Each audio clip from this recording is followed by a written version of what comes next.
There's more bad guys content to consume, and content is very much the right word, as this is another one of those spin-off side series chucked over to the side that DreamWorks loves to do right now. Just this month we had the latest release with The Bad Guys Haunted Heist. And it's not like movies haven't had seasonal one-off episodes before, but they each come with varying degrees of quality. Sometimes you've got the likes of the Toy Story seasonal episodes that are like genuine mini-movies that are slightly less runtime than a full theatrical release. Other times, what you get is this. This is very much just a tiny little TV episode made by itself randomly. It's not part of an ongoing series, it's not a piece of marketing in the lead up to an actual theatrical release or anything, it is just content there to be content. And this wouldn't be the first time for DreamWorks as a studio or Bad Guys as an IP, as last year around the Christmas season we even had another installment called The Bad Guys A Very Bad Holiday. Now that one I didn't actually watch, but I did see the trailer and it looked notably lower in budget. This, at least, I think looks more accurate to the movie aesthetic. It's still a little bit cheaper, and it will be because it's just a spin-off TV episode essentially, but I think the fact that this has more direct interiors and a lot less humans makes the set look a lot more high production, since there's actually details to see as opposed to just bare bones streets that we saw in the Christmas special back then. Even still, this is very much just there to be witnessed. It's nothing great. The plot premise is essentially that the bad guys are going out to do a heist at a haunted mansion. There is a dead guy who has a treasure. They go in, they get spooked, they grab the treasure, and then they get spooked again by the curse of the ghost. Whoa. I couldn't help myself. Happy Halloween, you scaredy cats. And though visually it looks surprisingly decent, the writing and the comedy, it's not really there.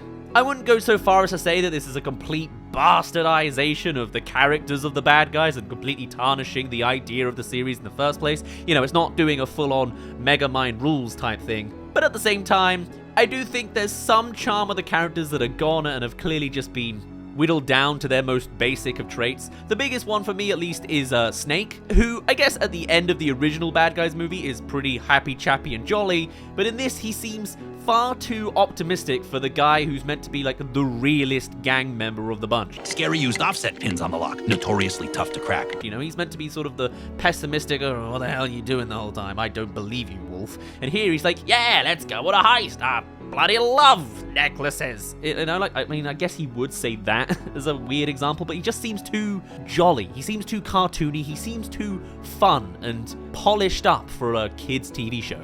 And obviously, of course, the cast are completely swapped out. We don't need Awkwafina again here for such a small role. Then how come your voice isn't echoing?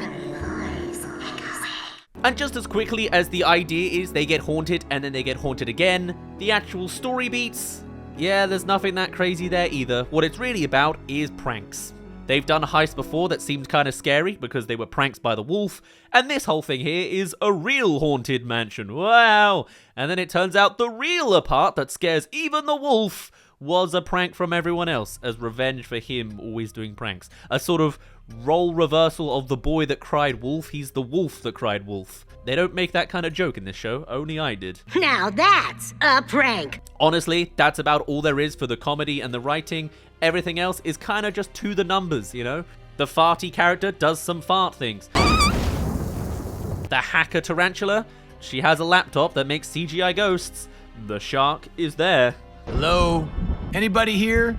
Ooh, this is the midway plug to subscribe. Subscribe. That was anticlimactic. Now, judging by the fact that this is the actual second installment, if you count that Christmas special, and I wouldn't be surprised if this is just the occasional seasonal update that'll happen every now and again, but also when you think of other specials made by other productions like Shrek or Toy Story, they kind of only do Christmas and Halloween, so this honestly might be the end of it until The Bad Guys 2, which is, to be fair, in motion. But otherwise, this is very minimal in regards to relevance or quality. And it's funny, we actually covered another similar-esque spin-off content farm. Okay, it's not that bad, but it's somewhere between content farm and good quality film. In the form of the Lego Bricktoons, which was a Pixar Lego adaptation. And during that, I really decided to smash down on it and say this is terrible. The narrative was horrendous, the runtimes were far too short to do anything well, and generally it was just schmuck to put in front of your iPad babies, and I still kind of attest to that. I'd rather there was good quality content for kids to consume. This isn't that egregious. The characters are still fairly on beat. It's just more. What if the characters had a small little side thing in a Halloween-y haunted house? Wow, cool, great, okay. There's a new character. His name was Reginald E. Scary. Which is admittedly one of the worst character names I could come up with, but sure. And this episode isn't based on any of the original Bad Guys content as far as I'm aware. Instead, it's the reverse, and a novelization of this episode has been turned into a book. Okay. But whilst I still attest that these kind of things are kind of a waste of time, and maybe something I won't really cover too much more in the future, we'll see. I do remember one particular response I got in regards to that Lego Bricktoons video that I think really does pin it all together. And what it essentially was going back to that classic Ratatouille review to really find the main thoughts of content like this. It was a quote that went as simply as this: "The bitter truth we critics must face is that in the grand scheme of things, the average piece of junk is probably more meaningful than our criticism designating it so." And I think honestly, that's exactly what this is here.